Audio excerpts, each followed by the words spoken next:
بسم اللہ الرحمن الرحیم۔ رنگین کہکشاں، مصنف M.A. راحت۔ ایپیسوڈ 47۔ ہم خیمہ گاہ میں واپس آ گئے تھے۔ جو کچھ ہوا تھا وہ ایک دلچسپ اور ڈرامائی سچویشن رکھتا تھا، لیکن یہ زندگی کے معمولات ہوتے ہیں اور ان میں کوئی بھی واقعہ کیسے بھی شکل اختیار کر سکتا تھا۔ نہ تو یہ تعجب کی بات تھی اور میرے اپنے خیال میں نہ ہی اس میں کوئی حرج یا کسی کے اعتراض کی کوئی گنجائش تھی۔ حسن فیروز بھی سنجیدہ نظر آتا تھا۔ بہرحال ساری باتیں اپنی جگہ صحیح، لیکن اس وقت اس کا کردار بھی بہت سنسنی خیز رہا تھا، خصوصاً وہ لمحات جب اس نے پستول نکال لیا تھا۔ اگر اس وقت اسٹیورٹ کچھ غلط حرکت کرنے کی کوشش کرتا تو اس بات میں کوئی شک نہیں کہ حسن فیروز اگر اسے ہلاک نہ کرتا تو زخمی یقیناً کر دیتا۔ خیر وہ جس ٹائپ کا انسان تھا مجھے اس کے بارے میں اندازہ تھا، بس اپنی دیوانگی پر قابو نہیں پا سکتا تھا، ورنہ ہر طرح سے قابل اعتماد اور اچھا دوست تھا۔ خانم میمونہ اپنے خیمے میں چلی گئی اور اس وقت حسن فیروز اور میں خیمے میں تھے۔ ماحول بڑا عجیب سا ہو گیا تھا۔ غیر ملکی مہمان اپنی الگ جگہ بنا کر بیٹھ گئے تھے۔ خیر اب اتنی تفصیل تو مجھے معلوم نہیں کہ ان لوگوں میں آپس میں کیا رشتہ کیا تعلق ہے۔ خانم میمونہ جو آخری الفاظ ادا کر کے گئی تھی وہ بھی اہمیت کے حامل تھے۔ میں اس کے چہرے سے خوشی کا اندازہ لگا رہا تھا۔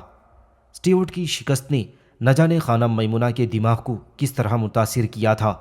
اس نے کرنل ہمایون کے بارے میں جو الفاظ کہے تھے وہ اپنی جگہ اہمیت کے حامل تھے اور ان پر غور کرنے سے اندازہ ہوتا تھا کہ خانم کیا کہنا چاہتی ہیں۔ غالباً وہ اب تک اس سلسلے میں اس احساس کا شکار رہی تھیں کہ کہیں کرنل ہمایون نے ہم دونوں کو بھیج کر اس کے خلاف مذاق تو نہیں کیا ہے۔ حسن فیروز ایک تفریح پسند نوجوان کی حیثیت سے اپنے آپ کو روشناس کراتا رہتا ہے۔ میں نے بھی کوئی ایسا کارنامہ انجام نہیں دیا کہ جس سے خانم میمونہ کو یہ احساس ہو کہ ہم دو افراد بنیادی طور پر ذہانت کے حامل ہیں اور اس کی مشکل میں اس کا ساتھ دے سکتے ہیں، بلکہ یقینی طور پر ہم لوگوں کے مشاغل سے وہ یہ محسوس کر رہی ہوگی کہ کرنل ہمایون نے دو کھلنڈرے نوجوان بھیج دیے ہیں جو یہاں سے اس کا کباڑہ کر رہے ہیں۔ حسن فیروز نے سنجیدگی سے کہا، خیر جو کچھ تم نے کیا ہے اس سے تو میں خوش ہوں، لیکن اس کے بعد جو کچھ سنگین نتائج کا سامنا کرنا پڑے گا اس کے لیے ہمیں ہوشیار رہنا چاہیے۔ حسن، میرا جہاں تک خیال ہے، نہیں تمہارا کوئی خیال نہیں ہے، خاموش رہو، حسن نے کہا، اور میں تعجب سے اس کی صورت دیکھنے لگا۔ حسن اپنی جگہ سے بے آواز اٹھا اور آہستہ آہستہ چلتا ہوا اچانک خیمے سے باہر چلا گیا۔ پھر میں نے محسوس کیا کہ اس نے خیمے کے گرد ایک چکر لگایا ہے۔ بعد میں وہ واپس اندر داخل ہوا اور بولا، چلو ذرا تھوڑی سی چہل قدمی کرتے ہیں، اصل میں خیمے کی بھی کان ہوتے ہیں، آ جاؤ۔ میرے ہونٹوں پر مسکراہٹ پھیل گئی۔ حسن فیروز بہت مستعد تھا۔ ہم کافی دور نکل آئے اور ایک کھلی جگہ میں اطمینان سے بیٹھ گئے۔ موسم تو کمال کا تھا، دن ہو یا رات جس وقت بھی محسوس کرو موسم کے لطف کا احساس ہو جائے۔ جگہ ایسی اختیار کی تھی ہم نے کہ جہاں ہمیں خیموں سے نہ دیکھا جا سکے۔ ویسے کچھ عجیب سی سنسنی خیز کیفیت پھیل گئی تھی اور ہر شخص متاثر نظر آ رہا تھا۔ خانم میمونہ کے ملازم اپنے فرائض سر انجام دے رہے تھے۔ حسن نے کہا، ہاں اب کہو کیا کہنا چاہتے تھے؟ اب ذرا احتیاط زیادہ ہی کرنی پڑے گی۔ ویسے میں تمہیں ایک بتاؤں اسسٹنٹ؟ جی چیف۔ تمہارا کیا خیال ہے تم پر گولیاں کس نے برسائی تھیں؟ چیف، ابھی تک پتہ نہیں چل سکا۔ میں اس سلسلے میں بہت سنجیدہ ہوں۔ تمہیں حیرت نہیں ہوئی کہ میرے پاس پستول کہاں سے آ گئی؟ ہوئی تھی چیف، یہ پستول میں نے چرایا ہے۔ ماشاء اللہ، اچھے خاصے فنکار ہیں آپ۔ اور میں نے ان غیر ملکیوں کے سامان سے چرایا ہے۔ اصل میں پستول نے مجھے آواز دی تھی، اس کی نال ایک کینوس کے بیگ سے جھانک رہی تھی، بس ظاہر ہے میری توجہ اس کی جانب ہو گئی اور پھر میں نے اسے پار کر لیا۔ ساتھ میں کارتوس کا ایک پیکٹ بھی تھا اور اس وقت میں اسلحے میں خود کفیل ہوں۔ ویری گڈ چیف، ویسے یہ پستول پہچان لیا گیا ہوگا چیف؟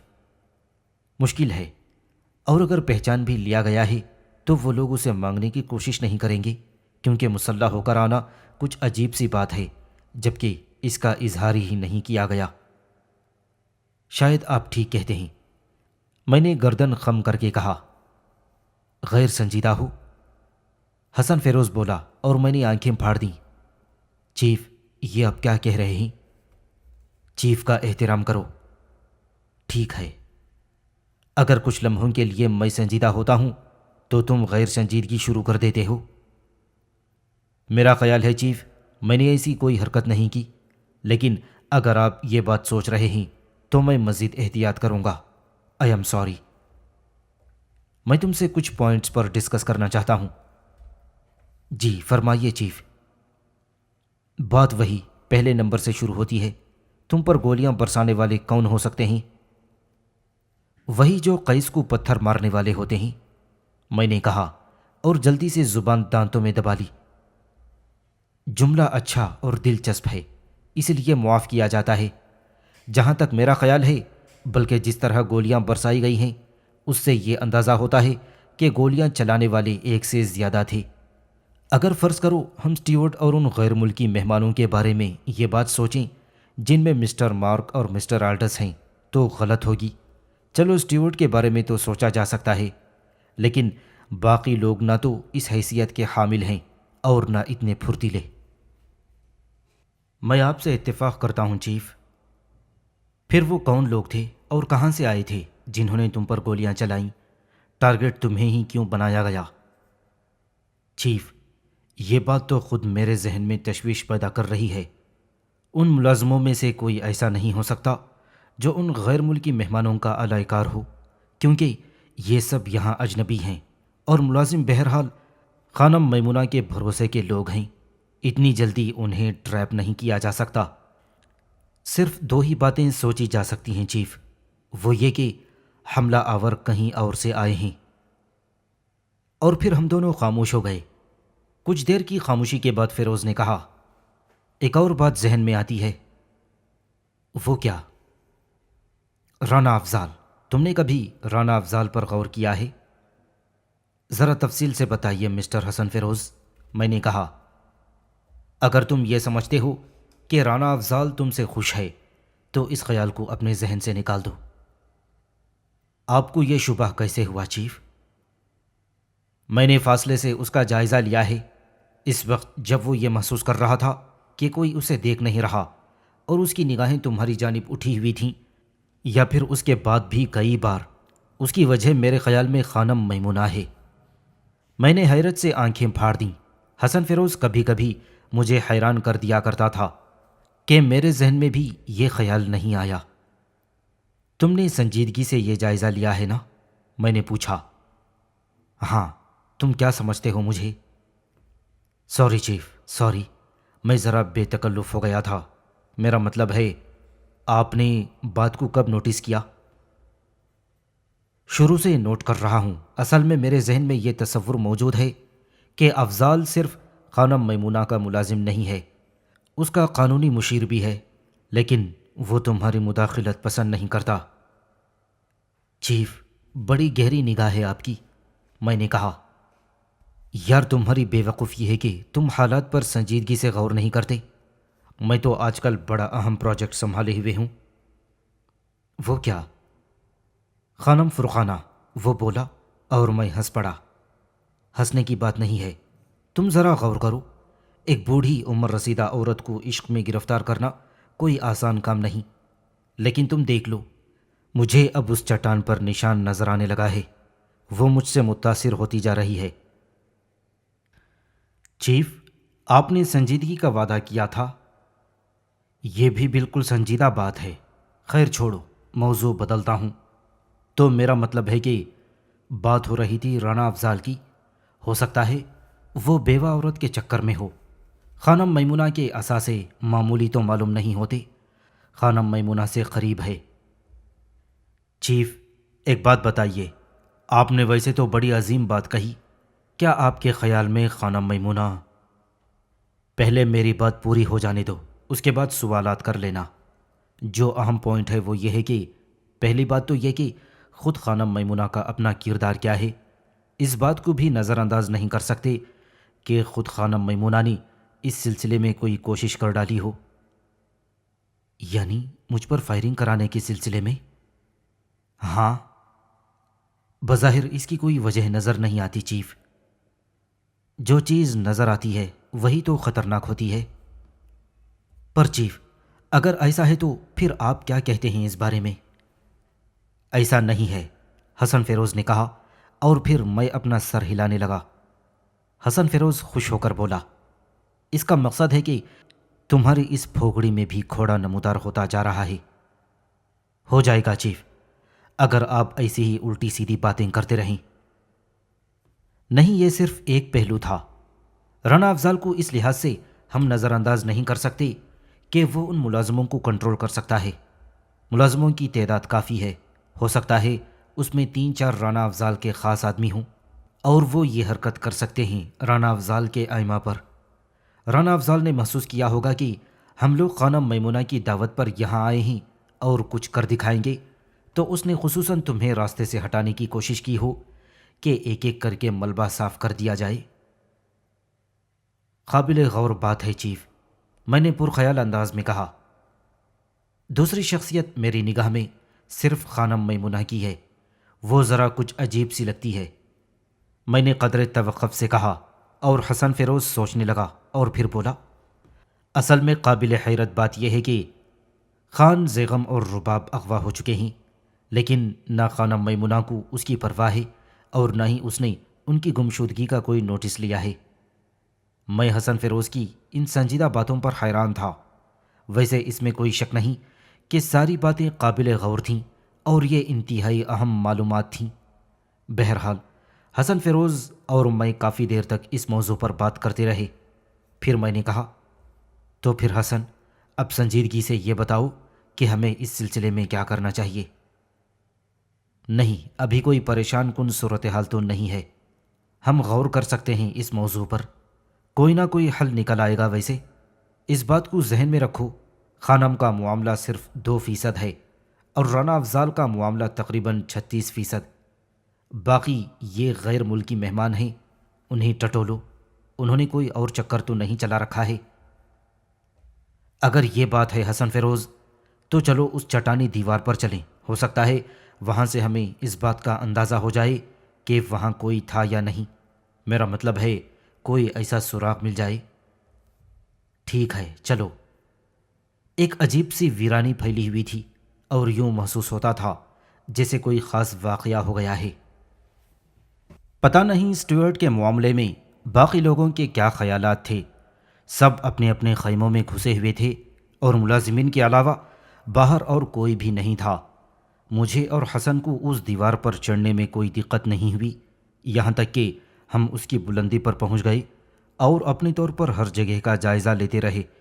ہم یہ اندازہ لگا رہے تھے کہ چٹانی دیوار پر سے اگر گولیاں برسائی گئی ہیں تو کون لوگ ہو سکتے ہیں۔ تھوڑی سی کوشش کے بعد ہمیں کچھ سراغ ملے، مثلاً سگریٹوں کے 2 جلے ہوئے ٹکڑے اور ایک چھوٹا سا ٹائی پن جو ایک طرف پڑا ہوا تھا۔ یہ جگہ اس چٹانی دیوار سے تھوڑی سی نیچے تھی، یعنی اس سمت جو دریا کی سمت تھی۔ حملہ آوروں کا رخ اسی سمت ہو سکتا تھا۔ بہرحال اس ٹائی پن کو اٹھا لیا گیا اور ہم اس کا جائزہ لینے لگے۔ حسن فیروز اسے غور سے دیکھتا رہا تھا، پھر اس نے اپنی جیب میں رکھ لیا۔ اب کیا کہتے ہو؟ چیف، میرا خیال ہے ایک بات کی اگر وضاحت ہو گئی ہے تو آپ اس پر غور کر لیں۔ یہ غیر ملکی جو آئے ہیں ان میں سے کوئی سگریٹ نہیں پیتا۔ سگریٹ کے برانڈ کا کچھ اندازہ لگا سکتے ہو؟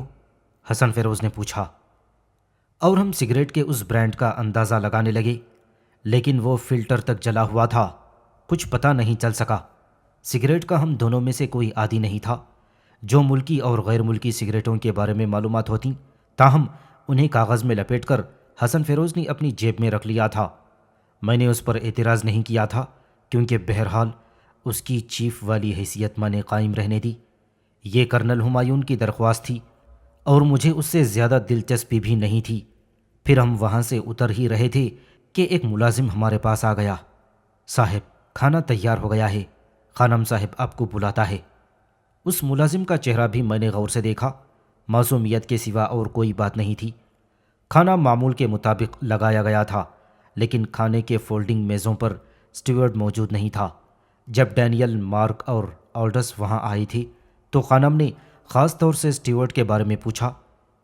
مسٹر آلڈس مسکرانے لگے اور پھر انہوں نے کہا، دیکھیں خانم، ہار جیت میں انسان کی فطری جبلت کا اندازہ ہوتا ہے۔ بہت کم لوگ ایسے ہوتے ہیں جن میں اتنی اسپورٹس مین اسپرٹ ہوتی ہے کہ وہ ہار جیت کو اتنی اہمیت نہیں دیتے، لیکن اسٹیورڈ اس ٹائپ کا آدمی نہیں ہے۔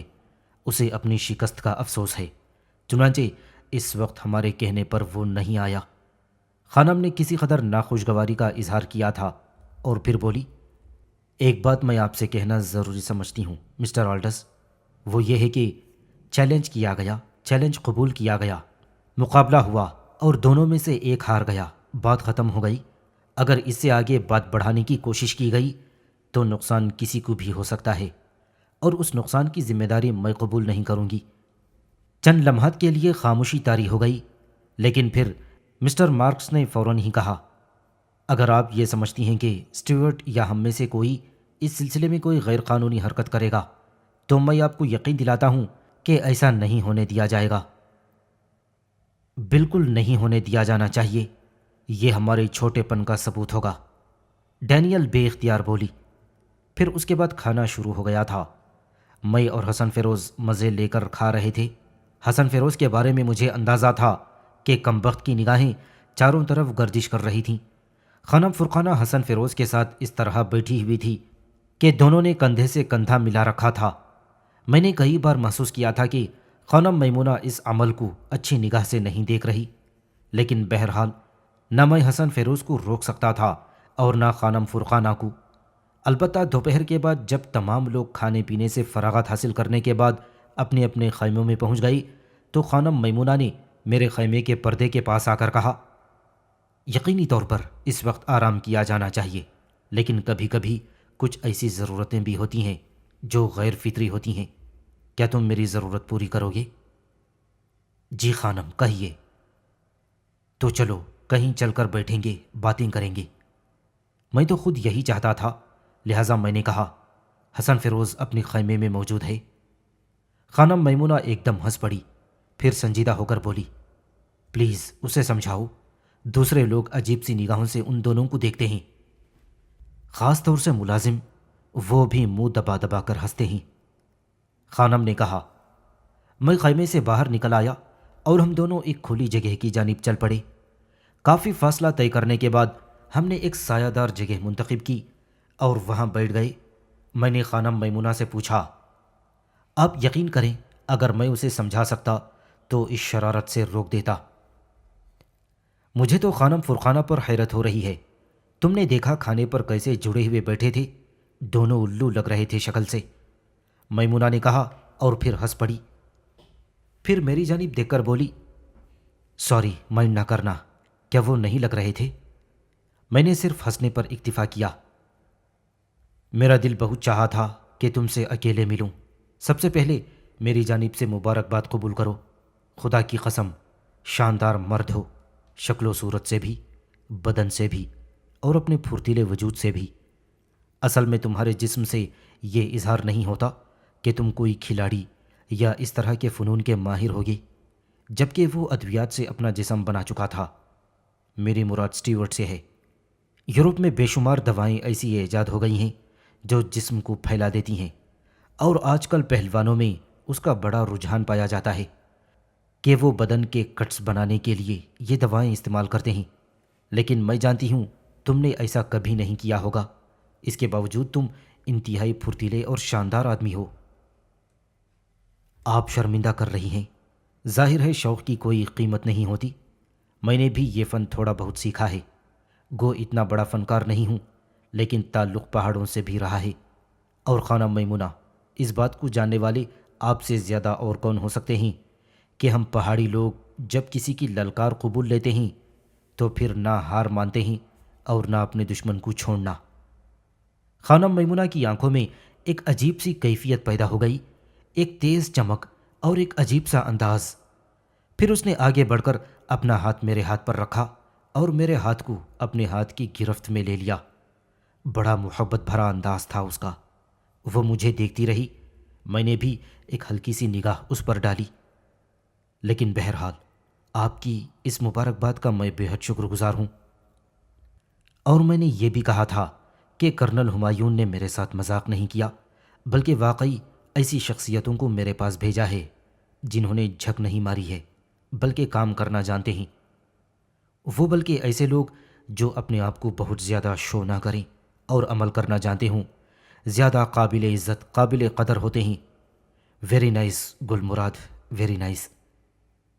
شکریہ خانم میمونہ، اب میرے بھی کچھ سوالات کے جواب دے دیجئے۔ ہاں میں حاضر ہوں، خانم میمونہ نے کہا۔ اس کا انداز بہت اچھا تھا۔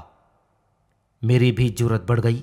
میں نے کہا، خانم پہلی بات آپ مجھے یہ بتائیے کہ آپ کے یہ مہمان کس نوعیت کے ہیں؟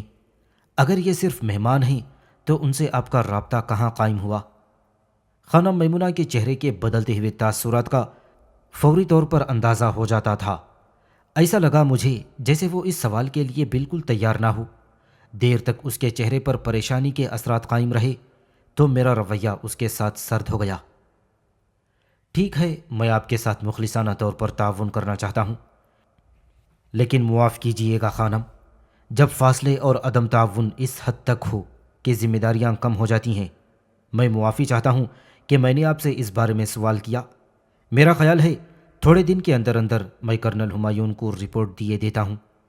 کرنل صاحب سے رابطے میں آپ نے جو کچھ بھی کیا ہو یا اس رابطے کا ذریعہ جو کچھ بھی ہو، وہ آپ بڑے لوگوں کی بات ہے، لیکن کرنل صاحب نے مجھے مکمل اختیارات دے کر یہاں بھیجا تھا اور کہا تھا کہ خانم میمونہ کے معاملات کی چھان بین مجھے خود کرنی ہے۔ آئی ایم سوری خانم، اس کے بعد مجھے کچھ اور نہیں پوچھنا۔ اور کچھ؟ خانم بے اختیار مسکرا دی۔ اس کی اس مسکراہٹ میں بڑی اپنائیت سی تھی۔ کمال کرتی ہیں آپ۔ یہ تو وہی لطیفہ ہو گیا کہ بچے نے باپ سے پوچھا کہ ڈیڈی وہ کون سا ملک ہے جہاں 6 مہینے دن اور 6 مہینے رات رہتی ہے؟ باپ بہت دیر تک سوچتا رہا، اس کے بعد بولا، بیٹا پتہ نہیں۔ بیٹا خاموش ہو گیا۔ پھر تھوڑی دیر بعد باپ نے کہا، پوچھو پوچھو، کچھ اور پوچھو، پوچھو گے نہیں تو پتہ کیسے چلے گا؟ وہ ایک دم سے کھلنڈرے موڈ میں آ گئی۔ میں خاموشی سے اس کی صورت دیکھتا رہا۔ پھر میں نے کہا، نہیں خانم، آپ کی مرضی کے خلاف ایک بھی سوال کرنے کی جرأت نہیں کر سکتا، لیکن بہرحال جس مقصد کے بارے میں بتا کر مجھے یہاں بھیجا گیا ہے، اگر اس میں اسی طرح میری الجھنیں قائم رہیں تو میں کچھ بھی نہیں کر سکوں گا سوائے آپ سے معذرت کے۔ بس یا کچھ اور؟ اب اور کیا کہوں، کچھ سمجھ میں آئے گا تو عرض کروں گا۔ میں نے کہا، سنو، زمین کا ایک ٹکڑا ہے جو میری ملکیت ہے۔ بہت عرصے پہلے میرے شوہر کی زندگی میں یہاں ایک ٹیم آئی تھی اور اس میں بڑے بڑے ماہرین تھے۔ زمین کا وہ ٹکڑا 100% ہماری ملکیت ہے، اور تم یہ سمجھ لو کہ ہم نے اس کے گرد احاطہ قائم کیا ہوا ہے۔ وہ کہاں ہے یہ میں تمہیں بتا دوں گی، لیکن جو ٹیم یہاں آئی تھی اور اس نے وہاں سے کچھ ٹیکنیکل معلومات حاصل کی تھیں تو پتہ چلا کہ وہاں زمرد کی کانیں ہیں اور امکان اس بات کا ہے کہ وہاں بہت قیمتی پتھر حاصل ہو سکیں گے۔ ٹیم کے کچھ افراد مخلص تھے اور کچھ یہ معلومات کرنے کے بعد بددیانت ہو گئے۔ ایک رات کو زبردست خون ریزی ہوئی اور ان لوگوں نے دوسرے افراد کو قتل کر دیا جو بددیانت ہو گئے تھے۔ الزام یہ لگایا گیا کہ وہاں ان کا کیمپ لگا ہوا تھا اور ڈاکو آن پڑے۔ انہوں نے بہت سوں کو مار دیا اور ان کا سب کچھ لوٹ کر لے گئے۔ جو چھپ گئے تھے وہ بچ گئے۔ سرکاری طور پر ان لوگوں کو اپنی تحویل میں لے لیا گیا اور حکومت نے انہیں ان کے ملک بھجوا دیا، لیکن ان میں سے ایک ایسا بھی تھا جو چھپ کر کہیں اور نکل گیا تھا۔ بعد میں نے جانا کہ کس کس طریقے سے وہ اپنے وطن واپس پہنچ گیا۔ وہ ڈنمارک کا باشندہ تھا۔ ڈنمارک میں اس کے تعلقات خانم فرقانہ سے تھے، بلکہ ایک طرح سے یہ سمجھ لو کہ خانم فرقانہ اس کے لیے ماں کی حیثیت رکھتی تھی۔ خانم فرقانہ بہت بڑی ماہر ارضیات ہے، اتنی بڑی کہ اگر تم کبھی اس کے بارے میں جا کر وہاں معلومات حاصل کر لو تو تمہیں اس کی اصل شخصیت کا اندازہ ہو سکتا ہے۔ اتفاق سے اس کا تعلق انہی علاقوں سے تھا۔ مجھ سے بے شک کوئی رشتہ داری نہیں تھی، لیکن جب اسے اس بات کا علم ہوا اور وہ شخص جس نے اسے اس علاقے کے بارے میں تفصیل بتائی وہ مر گیا۔ خانم کی بڑی عزت کرتا تھا۔ وہ شخص کیسے مر گیا؟ میں نے پوچھا۔ ہاں، وہ یہاں زخمی ہو گیا تھا، ہسپتال میں رہا، اس کے بعد بیماری کی کیفیت میں کسی نہ کسی طرح اس ملک سے نکل گیا۔ اس کے ایک پھیپھڑے میں شدید ضرب آئی تھی، یوں سمجھ لو کہ وہ پھیپھڑا پھٹ گیا تھا۔ کچھ دنوں تک زندہ رہنے کے بعد وہ چل بسا تھا، لیکن اس نے خانم کو تمام تفصیلات بتا دیں اور اس کے بعد میرے شوہر قتل ہو گئے۔ ہاں، وہ قتل ہی ہوئے تھے۔ پھر کچھ ایسے پراسرار معاملات پیش آئے کہ میں تمہیں بتا نہیں سکتی۔ بس یوں سمجھ لو کہ انہی دنوں زیغم بھی کچھ عجیب و غریب کیفیت کا شکار ہو گیا۔ یہ تو تمہیں معلوم ہے کہ وہ میرا سوتیلا بیٹا ہے۔ یہ ساری باتیں اپنی جگہ۔ میں کچھ ایسے جال میں گرفتار ہو گئی تھی کہ مجھے اندازہ ہی نہیں ہو سکا۔ ارے خدا کے بندوں، زمرد کی کانیں ہیں، تم جاؤ اور ان کانوں کا زمرد نکال کر لے جاؤ۔ میرے آگے پیچھے تو کوئی بھی ایسا نہیں ہے جس کے لیے میں زمرد کی ان کانوں کو اپنے معدے میں اتارنے کی کوشش کروں۔ پتہ نہیں کم بخت کیوں میرے پیچھے پڑ گئے ہیں۔ عجیب و غریب واقعات ہوئے ہیں گل مراد، کیا کیا بتاؤں۔ سمجھ لو بلا وجہ کی پریشانیوں سے گھری ہوئی تھی۔ خیر، میں تمہیں ان لوگوں کے بارے میں بتا رہی تھی۔ انہوں نے مجھ سے رابطے کیے۔ انہوں نے کہا کہ وہ میرے شوہر کے شناسہ ہیں اور میرے شوہر نے انہیں اس سلسلے میں باقاعدہ مدعو کیا تھا اور کہا تھا کہ زمین کے اس ٹکڑے پر کام کر کے زمرد کی کانیں تلاش کریں۔ یہ سب لوگ بھی ایسے ہی ماہرین ہیں جو زمین میں معدنیات تلاش کرتے ہیں۔ خیر، ساری باتیں اپنی جگہ۔ یہ لوگ تو اب آئے ہیں، ان کے آنے کا مجھے علم ہو گیا تھا۔ میں جانتی تھی کہ اگر میں سرکاری طور پر اس بات کی اطلاع حکومت کو دے دیتی تو خود بھی الجھن میں پھنس جاؤں گی۔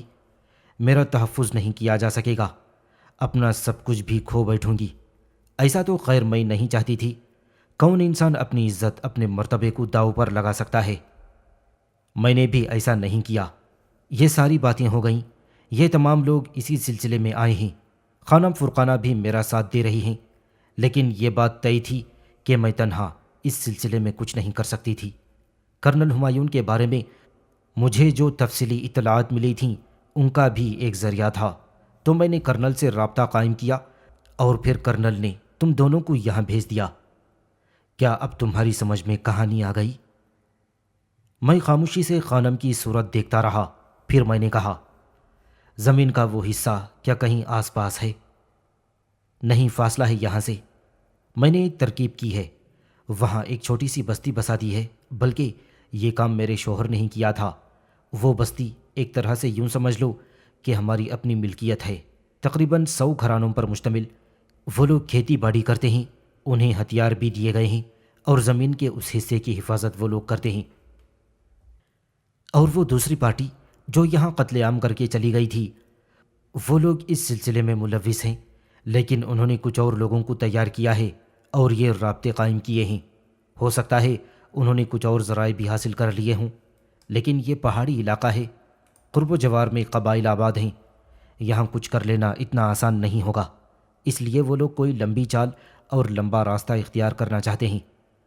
میں تو یہ بھی کہہ سکتی ہوں گل مراد کہ مسٹر آلڈس، مسٹر مارک، مس ڈینیل اور یہ لارڈ سٹیورٹ اسی دوسری پارٹی کے ساتھیوں میں سے ہیں۔ آئے تو یہ ماہرین کے طور پر ہیں اور ان کا کہنا ہے کہ ان سے میرے شوہر نے رابطہ کیا تھا اور ان کے ثبوت بھی انہوں نے پیش کیے ہیں، یعنی وہ خطوط جو میرے شوہر نے انہیں لکھے تھے۔ تحریر تو ان کی ہی ہے، لیٹر پیڈ اور دستخط بھی انہی کے دیے ہوئے ہیں۔ اب میں کیسے ان دستخطوں کی تصدیق کرواؤں؟ جہاں تک لیٹر پیڈ کا مسئلہ ہے وہ یہاں سے حاصل بھی کیے جا سکتے تھے، تحریروں کے ماہرین بھی ہوتے ہیں۔ اصل میں مجھے صرف اس بات کا شبہ ہے کہ میرے شوہر نے جو مجھ سے ہر بات کہہ دیا کرتے تھے، یہ بات کیوں چھپائی کہ انہوں نے کسی سے رابطہ قائم کیا ہے؟ وہ مجھے ضرور بتاتے۔ خیر، میں نے ان لوگوں کو جو استقبالیہ دیا ہے وہ تمہارے علم میں ہے، لیکن اب میں کیا بتاؤں؟ میرا ذہن برق رفتاری سے کام کر رہا تھا۔ میں نے کہا، ساری باتوں کے ساتھ ساتھ خانم، کچھ ایسے ٹیڑھے سوالات بھی کروں گا جو آپ کو ناگوار گزریں گے، لیکن اب جب آپ نے زبان کھول دی ہے اور صورتحال کافی حد تک میری سمجھ میں آ گئی ہے، تو میں بے دھڑک ہر بات آپ سے پوچھ لوں گا۔ ناراض ہو جائیں تو مجھے یہاں سے نکال دینا، ورنہ ان باتوں کا بتانا ضروری ہے۔ ہاں پوچھو، خانم نے کہا۔ رانا افضال کیا چیز ہے؟ خانم میرے سوال پر پھر چونک پڑی، مجھے دیکھتی رہی، پھر اس کے ہونٹوں پر ایک عجیب سی مسکراہٹ پھیل گئی۔ اس نے کہا، میری زندگی میں میرا ساتھ دے سکتے ہو؟ جی۔ پتہ نہیں کیا کیا کہہ رہی ہوں، ذہنی طور پر تھوڑی سی بھٹک گئی ہوں۔ پوچھ رہی تھی، میری زندگی میں میرا ساتھ دے سکتے ہو؟ کیسے خانم؟ عمر میں تم سے بہت بڑی ہوں، ایک شادی شدہ عورت ہوں، لیکن میں… اس نے اچانک دونوں آنکھیں زور سے بھینچیں، سر کو جھٹکا، پھر سنبھل گئی اور بولی، معاف کرنا، بہت ہلکی ہو گئی ہے میری شخصیت تمہارے سامنے، احتیاط رکھوں گی آئندہ۔ رانا افضال میرے شوہر کے زمانے کا آدمی ہے، ہمارا قانونی مشیر، لیکن میرے شوہر نے رانا کو اپنے پاس یہاں بلوا لیا تھا۔ وہ بیرسٹر ہے لیکن پریکٹس نہیں کرتا، لیکن صرف ہمارے مفادات کی نگرانی کرتا ہے۔ کیا رانا افضال کو ان تمام باتوں کے بارے میں معلوم ہے؟ ہاں بالکل۔ کیا وہ مکمل طور پر ایک قابل اعتماد شخصیت ہے؟ اب میں یہ نہیں کہہ سکتی۔ کیا مطلب؟ میں نے پوچھا، اور خانم میمونہ خاموش ہو کر گہری گہری سانسیں لینے لگی۔ میں بدستور اس کے چہرے کا جائزہ لے رہا تھا۔ خانم نے کچھ دیر خاموش رہنے کے بعد تھوڑا سا رخ تبدیل کیا اور کہنے لگی، انسان ہوں اور اپنی حیثیت کچھ بھی ہے، لیکن بے شمار لمحات ایسے ہیں جب میں نے خود کو ایک بے بس عورت محسوس کیا، ایک ایسی عورت جسے ایک مرد کے سہارے کی ضرورت ہوتی ہے۔ لوگ اس کی کتنی ہی عزت کریں، کتنا ہی احترام کریں، لیکن وہ ایک تشنگی جو عورت کی ذات کا ایک حصہ ہوتی ہے۔ معاف کرنا، جنسی طور پر نہیں کہہ رہی، اخلاقی طور پر کہہ رہی ہوں۔ وہ تشنگی میرے اندر موجود رہی۔ رانا افضال ہم لوگوں سے بہت قریب تھا، وہ مجھ سے ہمدردی اور دلجوئی کرتا رہا۔ ایک دن میں نے سوچا کہ رانا افضال ایک اچھا ساتھی بھی ثابت ہو سکتا ہے، اور پھر اس نے ایک دن جذباتی طور پر اپنی دلی کیفیت کا اظہار مجھ سے کر دیا تو میں ناراض نہ ہو سکی، حالانکہ اس نے یہ جرت بہت ہمت کر کے کی تھی، لیکن میری خاموشی نے اس کی پذیرائی کی، اور رفتہ رفتہ وہ یہ بات محسوس کرنے لگا کہ ہو سکتا ہے کچھ عرصے کے بعد میں اسے اپنی زندگی میں وہ مقام دے دوں جو میرے شوہر کو حاصل تھا۔ اس کے انداز میں تبدیلیاں ہوتی گئیں، اس میں کوئی شک نہیں کہ اس دوران اس نے میرے لیے بہت محنت کی تھی، میری ہر مشکل میں میرا ساتھی رہا، لیکن نہ جانے کیوں ایک خلش میرے دل میں رہی۔ مجھے یوں محسوس ہوتا جیسے اس کے اندر ایک اور شخصیت بھی پل رہی ہو، ایک ایسی شخصیت جو میری وفادار نہیں بلکہ مفاد پرست ہے۔ کرنل ہمایون کو میں نے اسی لیے یہ ذمہ داری سونپی، ورنہ رانا افضال اپنے طور پر سب کچھ اپنی تحویل میں لے چکا تھا، یعنی اس نے سارا نظام سنبھال لیا تھا یہاں کا۔ مگر اب اچانک ہی مجھے یہ محسوس ہوتا ہے کہ میں نے اس بات کو خاموشی سے برداشت کر کے غلطی کی تھی۔ وہ ایک خطرناک آدمی ہے، یا پھر یوں سمجھو کہ تمہارے آنے سے میرے یہ خیالات بدل گئے ہیں، خانم نے کہا، اور پھر میں چونکا۔ میں سمجھا نہیں۔ میں سمجھا بھی نہیں سکتی، اور اگر اس موضوع پر تم نے مجھے کچھ کہنے کے لیے مجبور کیا تو میں یہاں سے اٹھ کر چلی جاؤں گی۔ پھر میں کچھ لمحے خاموش رہا اور کہنے لگا، اچھا یہ بتائیے خانم، زغم اور رباب اغوا ہوئے، آپ کے یہاں کچھ لوگ زخمی بھی ہوئے، لیکن آپ اپنے مہمانوں کو شکار کھلانے لائی ہیں، کیا یہ ایک حیرت انگیز بات نہیں ہے؟ سنو، مجھے صرف ایک بات کا جواب دو، کیا میں بوڑھی ہو گئی ہوں؟ نہیں۔ تو پھر مجھے بتاؤ، کہاں تک اپنے آپ کو ان واقعات کے خول میں قید رکھوں؟ زغم اور رباب سے مجھے کوئی دلچسپی نہیں، ان کا میرا جو رشتہ ہے تمہیں معلوم ہے، وہ لوگ ویسے بھی مجھ سے نفرت کرتے ہیں۔ اگر وہ اغوا ہوئے ہیں تو میں نے ان کی اطلاع حکومت کو دے دی، حکومت تحقیق کرے، تفتیش کرے، میں اس کا ساتھ دوں گی، اور اس کے پس منظر میں جو بھی نظر آیا اسے بدترین سزا دلوانے کی کوشش کروں گی۔ حکومت اپنا کام کرے، میں اس عذاب میں گرفتار کیوں رہوں؟ اور پھر جہاں تک مسٹر آلڈس اور اس کی ٹیم کا تعلق ہے تو بہرحال وہ میری مرضی پر آئے ہیں، کیونکہ ان کا رابطہ میرے شوہر سے تھا۔ میں انہیں وہ علاقہ دکھانے لائی ہوں، اپنے سر سے بلا بھی ٹالنا چاہتی ہوں۔ میں انہیں مکمل آزادی دوں گی کہ جو دل چاہے کریں اور میری جان تو چھوڑیں۔ وہ لوگ جو زمین کے اس حصے پر آباد ہیں، کیا وہ لڑاکے ہیں؟ میں نے پوچھا۔ بہترین، وہ اس علاقے کی حفاظت کرنا اچھی طرح جانتے ہیں۔ کیا آپ کے تنخواہ دار ہیں؟ نہیں، لیکن میرے شوہر کے وفادار ہیں، خود کماتے ہیں، خود کھاتے ہیں۔ ہاں، اگر انہیں مجھ سے کوئی ضرورت پیش ہوتی ہے تو وہ میں فراہم کرتی ہوں۔ ان کی مرضی کے بغیر کیا کوئی ان زمینوں میں اپنی کارروائی کر سکتا ہے؟ نہیں، لیکن اگر مجھ سے اجازت مل جائے تو یہ کارروائی مکمل ہو سکتی ہے۔ ٹھیک ہے خانم۔ آج آپ نے جو واقعات مجھے بتائے ہیں، آپ یقین کریں اس سے پہلی بار میرے ذہن میں روشنی پیدا کی ہے۔ اصل میں یہ بات تو لازمی ہے کہ جب تک حقیقتوں کا صحیح ادراک نہ ہو کوئی عمل نہیں کیا جا سکتا۔ آپ نے یہ سب کچھ بتا کر میں سمجھتا ہوں کہ کچھ راستے روشن کر دیے ہیں۔ اب میں کوئی بڑی بات تو نہیں کہہ سکتا، لیکن آپ یہ سمجھ لیجئے کہ ان روشن راستوں پر میں یقینی طور پر وہ چہرے تلاش کر لوں گا جو آپ کے خیال میں آپ کے خلاف سازشوں میں مصروف ہیں۔ مجھے یقین ہے تم ایسا کر سکتے ہو۔ ویسے کیا تم نے ان واقعات کی روشنی میں یہ اندازہ لگایا کہ تم پر حملہ کون کر سکتے ہیں؟ ابھی کوئی اندازہ نہیں لگایا جا سکتا، لیکن آپ اطمینان رکھیں، حملہ آور خود اپنی زبان سے کہیں گے کہ وہ ہم تھے، ہمیں معاف کر دیا جائے۔ میں نے پورے اعتماد لہجے میں کہا اور خانم نے آنکھیں بند کر لیں۔ کچھ لمحات خاموشی کے بعد وہ پھر بولی، میرے دل میں اتنی گہرائی تک مت اتر جانا کہ تمہیں ان گہرائیوں سے نکالنا میرے لیے مشکل ہو جائے۔ اور ایک بات اور کہوں گی، میں تم سے عمر میں بہت بڑی ہوں، لیکن انسان کو بعض اوقات اپنے جذبات پر قابو پانا مشکل ہو جاتا ہے۔ وہ لڑکی ڈینیل تمہاری جانب دوڑ رہی ہے، چھلانگیں لگا رہی ہے، اسے اپنے قریب مت آنے دینا۔ یہاں صرف ایک عورت بول رہی ہے، ہم لوگ اپنے ذہنوں سے یہ گرد صاف کیے دیتے ہیں۔ دیکھو گل مراد، مجھے ان زمینوں سے کچھ نہیں چاہیے، بہت کچھ ہے میرے پاس، جس کا جو دل چاہے وہ کرے۔ میں کسی غیر قانونی کام میں پھنس نہ جاؤں۔ میں زندگی میں اب خوشیاں چاہتی ہوں۔ یقین کرو، زیغم اور رباب کے بارے میں مجھے کچھ علم نہیں، بلکہ یہ بھی ہو سکتا ہے کہ ان لوگوں نے خود اپنے اغوا کا ڈرامہ رچایا ہو۔ زیغم بہت کینہ پرور انسان ہے اور رباب وہ بھی بہت چالاک لڑکی ہے۔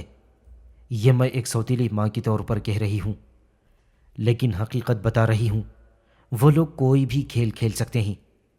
بس تم مجھ پر اعتبار کرنا اور میں تمہارے سامنے ہمیشہ سچ بولوں گی، اور جو کہانی میں نے تمہیں اب تک سنائی ہے وہ سچی ہے۔ ٹھیک ہے خانم، لیکن اگر نہیں، کچھ مت کہو، صرف مجھ پر اعتبار کرو، صرف اعتبار۔ اب میں چلتی ہوں، زیادہ دیر اس طرح تمہارے پاس موجود رہنا میرے لیے مشکل ہو جائے گا، اس نے کہا، اور اس کے بعد مجھ سے کچھ کہے بغیر چل دی۔